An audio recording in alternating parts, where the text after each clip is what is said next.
India नंदला पार्लमेंटकडे आहे. बोला.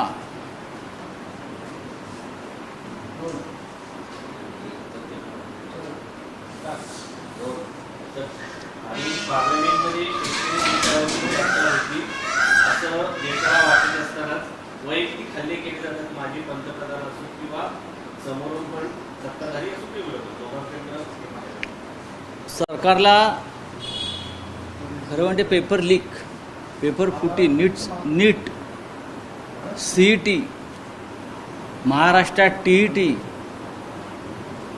काल परत दुसरे पेपर फुटले. म्हणजे सरकारला भारतीय शिक्षण व्यवस्थेबाबत अजिबात गांभीर्य नाही. ज्या पद्धतीनं काल लोकसभेत भारतीय जनता पक्षाचे काही सदस्य हे मूळ विषयाला बगल देऊन पंडित नेहरू, इंदिराजी, मागचं सरकार याच्यावरच टिवल्या बावल्या करत होते. ही अत्यंत गंभीर गोष्ट आहे. आपण पेपर फुटीच्या विरोधामध्ये कडक कायदा आणला असं आपण जाहीर केलं आहे. प्रधानमंत्र्यांनी एक टास्क फोर्स आपण स्थापन केलं, त्याच्यावर चर्चा सुरू आहे पार्लमेंटला. आणि बदनामी कोणाची करताय तर पंडित नेहरूंची, इंदिरा गांधींची, काँग्रेसची. पण काल त्यांना प्रियंका गांधींनी उत्तम उत्तर दिलं. आणि आज जे तुम्ही म्हणताय देशाचं लक्ष हे राहुल गांधींच्या भाषणाकडे लागून राहिलेलं आहे. आज राहुल गांधी आज बोलतील आणि मला असं वाटतं की त्यानंतर जे काल संसदेमध्ये काही उद्योग करत होते त्यांना चांगलं उत्तर दिलं जाईल. नीटचे पेपर फुटत असताना महाराष्ट्रामध्ये गेल्या 2 दिवसापासून सातत्यानं पेपर फुटीची गळती सुरू आहे. MPSC असेल, औषध निरीक्षक असतील, त्याच्या आधी TETचे पेपर फुटले. त्याच्यानंतर आजच पुण्यामध्ये बोगस डिग्रीचं स्कॅम समोर आलेलं आहे. विद्यापीठातून मार्कशीटचा घोटाळा समोर आला आहे.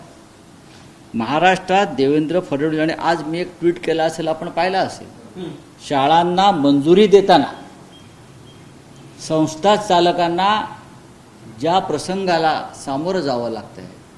मुळात 2000 शाळा बंद पडलेल्या आहेत महाराष्ट्रात, आणि नवीन शाळांच्या मंजुरीसाठी संस्था चालकांना प्रत्येक टेबलावर 5 ते 10 लाख रुपये द्यावे लागतात.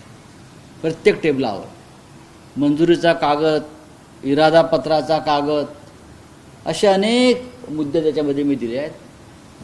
कशा पद्धतीनं या शिक्षणाची अव्यवस्था या महाराष्ट्रात, जे सगळ्यात मोठं शिक्षणाचं आदर्श केंद्र होतं, तिथे सुरू आहे. आणि देवेंद्र फडणवीस काय करतात, काय करतायत, काय जंत्रमंतरला आंदोलन झालं की शिव्या घाला, आम्ही काय टीका केली का, आम्हाला वेडवाकडं बोला. अहो तुम्ही काय करताय?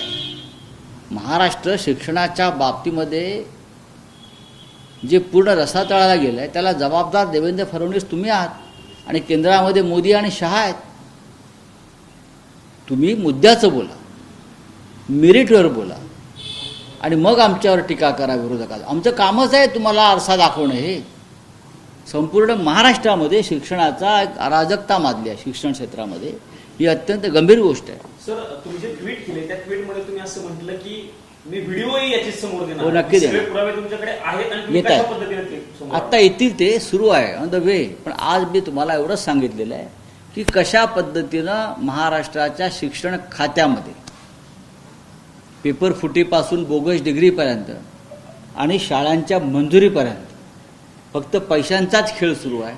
काय मुलांनी कसं शिकायचं, शाळा कशा चालवायच्या संस्था चालकांनी, काय करायचं, निधी अभावी शाळा बंद पडत आहेत आणि शाळांच्या मंजुरीसाठी लाखो रुपये घेतले जात आहेत.